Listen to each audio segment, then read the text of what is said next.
Hola a todos. I just felt it was time to show you a little project here that may or may not come up, but it involves the refrigerator. My handle fits in like this, and then the other part fits into a plastic piece which broke, and the reason it broke is that I spilled something down there in the refrigerator. Something spilled and I had to clean it up, so I was down there and I pulled the handle from the bottom, and this refrigerator is ancient, but that plastic part broke. So that was that, and we ordered another piece. Hopefully you just take the screw out from there and put the other piece in, and that'll hold this, and then this holds that. They're engineered for you know, putting the handle there. So one false start, I ordered this. I shouldn't say anything bad about Mickey Mouse, but this doesn't, they advertise it as something that can open the door, but it's not effective at that. So that was a false start there.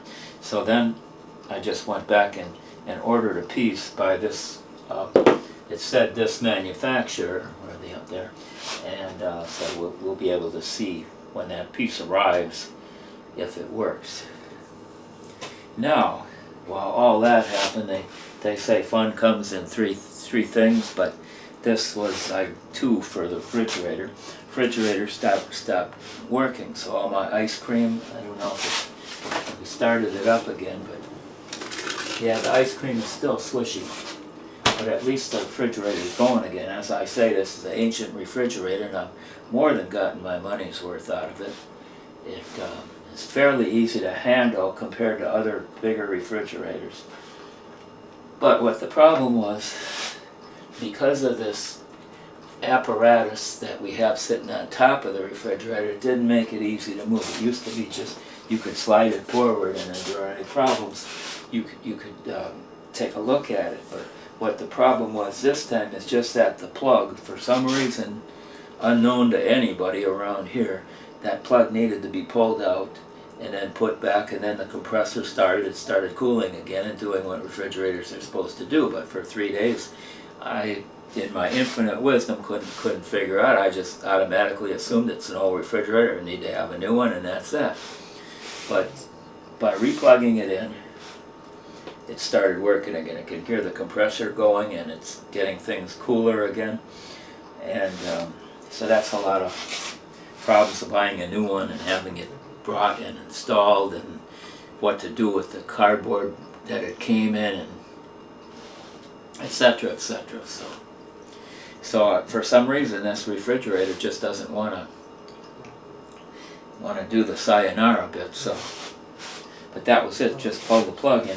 There wasn't much room back here, but apparently there was enough room. I just didn't have the patience and the wherewithal, because I was so excited, thinking, well, here's one thing that's broken down, one more thing I got to buy a new one and pay for. I couldn't calm down and think on my feet.